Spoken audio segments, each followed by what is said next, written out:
Hello, my beautiful souls. Welcome sa ating tarot reading sessions. Keep in mind, general reading po ito. Maring mag-resonate, maring hindi. Kunin nyo na lang po kung para sa inyo and leave the rest. Maring mag-shift na energies or magkabaliktad ang sitwasyon. Kaya kayo na pong bahala kung saan kayo nakalugor sa reading natin. So, let's see.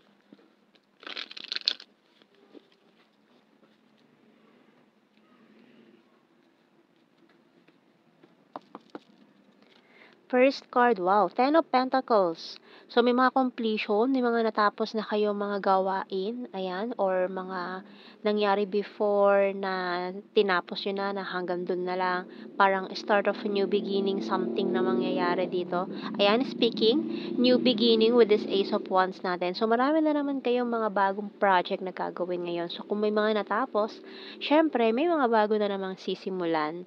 So, we also have here the Empress and the Queen of Swords. Oh,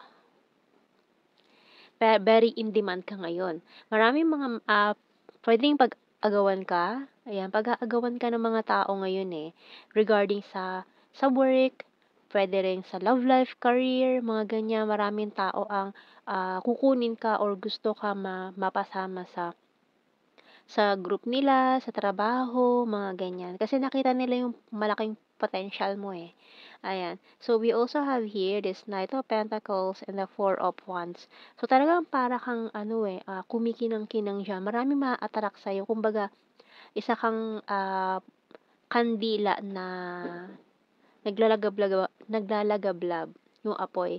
And then, itong mga gamo-gamong ito is nagkakandara pa sa'yo. Ayan, parang ganun. So, we have here the Nine of Wands and the Judgment card. Pero ngayon, ikaw, ay pili lang yung mga taong pinalalapit mo sa'yo ngayon kasi parang very overwhelming itong mga nangyayari.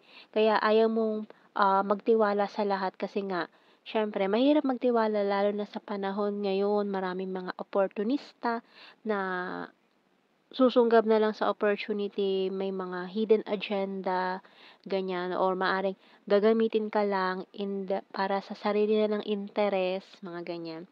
So, ayan ang dapat mong iwasan, no, with the Tower card. Kasi itong mga pinaplano mo, itong mga ginagawa mo, pwedeng bumagsak yan, pwedeng start ka to zero from the start, ganyan. Pwedeng masira lahat ng mga pinaghirapan mo kung maling mga tao yung pagkakatiwalaan mo. No? So, hindi mo dapat sila dapat papasukin lahat, i-entertain lahat, salain mo lang yung mga sa tingin mo makakatulong sa'yo. Kasi kapag ang isang sariwang gulay nasamahan ng bulok, maraming mahahawa. Okay? So, yun ang kailangan mong iwasan dito. Kasi very promising 'tong mangyayari sa'yo itong mga project na paparating for you in your career, ayan, very promising 'yan.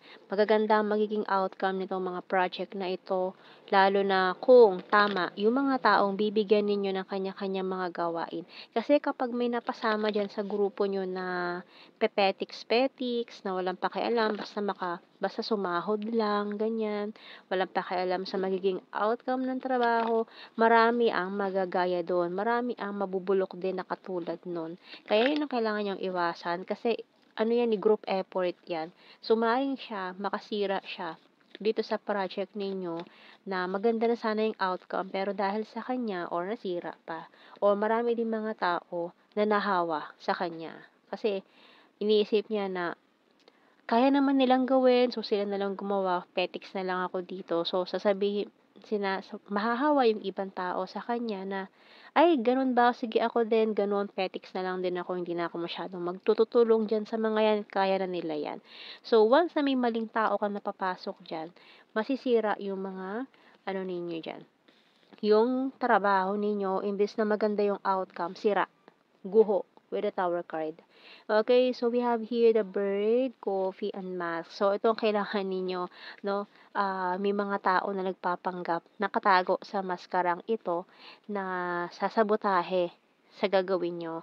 So, yun ang iwasan ninyo kasi yan ang magiging fire starter Ayan, iiwasan nyo yan kasi once na hindi nyo na iwasan yung taong yan, sira yung mga plano nyo. Ayan. We also have here the key and fish. Ayan, so big fish na sana 'to, eh, baka imbes na malaking isda yung makuha ninyo, ay humantong kayo sa sardinas, 'di ba? So ayan 'no, we have the snake. So kailangan talagang iwasan yung mga taong 'yan. Hindi lang 'yan isa na maaaring sumabotahe sa maganda niyong trabaho. Ayan, kasi maganda ang ano niyo, eh, ang kumbaga background niyo maganda, maayos, tapos may masasaling mga ganitong klase ng tao, hindi maganda. Okay, so kaya kung ano man 'tong mga ginagawa ninyo ngayon, 'wag kayong magpapapasok diyan ng mga taong hindi mapagkakatiwalaan kasi maaaring ma-sabotage nila itong lalo na masira pa nila yung pangalan niyo, 'di ba? So, kumbaga pinag-iingat-ingatan ninyo yung pangalan ninyo tapos masisira lang ng mga taong 'to.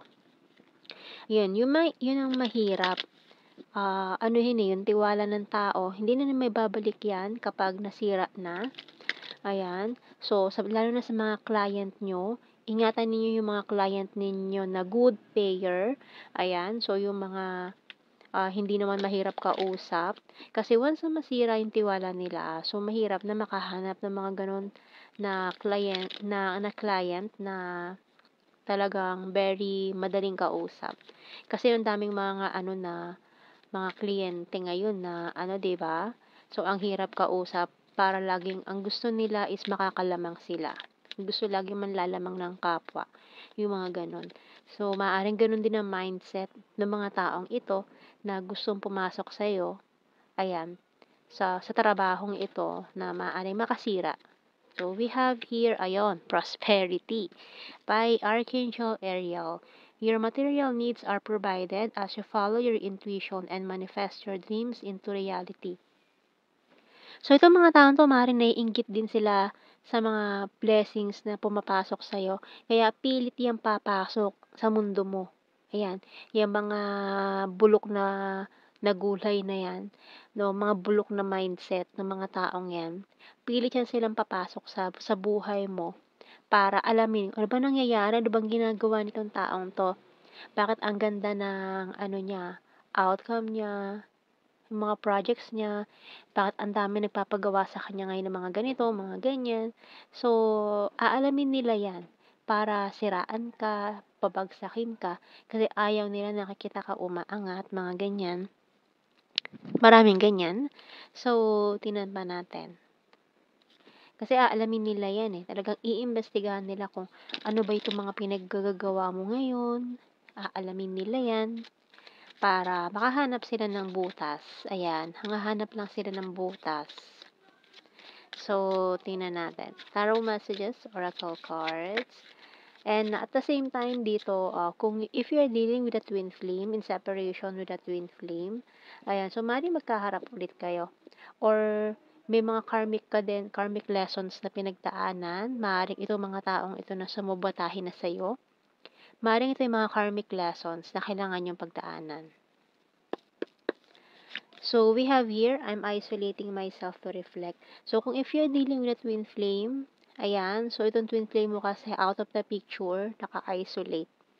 Ayan, and money is important. Maring parehas kayo, focus on your goals muna ngayon sa mga career, business, opportunities, and you're my rest and my healer. Pero kahit na in separation kayo, wala kayong usap, hindi kayo nagkikita, nag-uusap, parehas kayong busy, and ramdam nyo pa rin yung presensya ng isa't isa, eh. And I have fear and anxiety, can't decide, can't let you go, you're so sexy, and I'm moving forward. So, parehas kasi kayong moving forward, eh. Pero habang busy kayo, gumagawa ang universe ng mga ways behind the scene na hindi niyo nakikita para sa darating na panahon na dumating yung right time for the both of you, for this union. Ayan. So, talagang maaaring hindi niyo pa 'to nakikita ngayon, pero ang laki na ng improvement. Ayan. So, powerful and discipline bottom card natin. So, akala nyo malayo pa pero ang layo na narating nyo. Ayan. So, tingnan natin. I replay our conversations over and over. Pero ayan, may nabalik-balik niya yung mga messages ninyo. And I know I was a distraction from your pain. Ayaw niya kasi manggulo pa sa ngayon eh. Kasi nakikita niya na okay ka eh. Na maayos na yung ano mo ngayon eh, estado ng pamumuhay mo ngayon. Feeling niya kasi, once na mag-reach out siya, manggugulo lang siya, masisira yung momentum ng mga pinagkagagawa mo, and ayaw niya mangyari yun. I'm starting to understand our connection.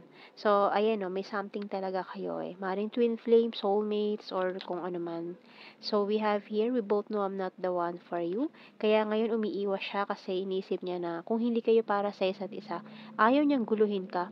Parang isinasa tadhana na lang niya balang araw kung magiging kayo, magiging kayo. So, I'm wonder if you're happy without me. Ayan, the timing just wasn't right for us. I'm grateful for the spiritual lesson and I want to tell you how I feel. So, marami na siya gustong sabihin pero iniisang tabi niya lang muna ito para kapag dumating yung right time for the both of you. Kasi ngayon naunawaan na niya kung ano ba meron sa inyo nitong taong ito. Ayan, maaaring nagkaroon na siya ng spiritual awakening. Ayan, nakikita niya na itong mga lesson na ito sa inyong buhay, itong mga karmic lesson na kailangan pagdaanan para kapag dumating yung right timing for the both of you, ayan, pero lagi ka pa rin niya iniisip nitong taong ito. So, I'm afraid to contact you. So, ayan, no? Talagang natatakot pa siya na kausapin ka kasi maring hindi pa talaga siya ready para sa mga bagay na yon. So, kuha tayo ng blue card dito. Confessions, family, and separation. So, ayan, lalo na ko yung mga twin flames in separation. Ayan. So, marami siyang gustong i-confess sa'yo, have a family with you in the future, pero sa ngayon, focus lang muna kayo sa mga goals ninyo parehas. Ayan, kasi gumagawa naman ng way. Ang universe dito, behind the scene, gumagalaw yan sila, mga spirit guides. Gumagalaw yan sila. Ayan, no? Speaking of twin flame, we also have here future lover, karmic relationship. So, maaaring parehas kayo may mga pinagdaanang karmic lessons, mga ganyan. Selfie-holy, South PH, smart, once is fire sign, Aries, Leo, Sagittarius, mountain, and another Sagittarius, flower farm, coins is earth sign, Taurus, Virgo, Capricorn, soon, September, fire sign, Aries, Leo, and Sagittarius again. Oops. So, we also have here air sign, Gemini, Libra, Aquarius, trustworthy, birthmark, quiet person, Aries, high expectation, and March. So, yan ating reading, my beautiful souls. Thank you for watching. Take care and God bless. See you in our next reading, guys. Bye-bye.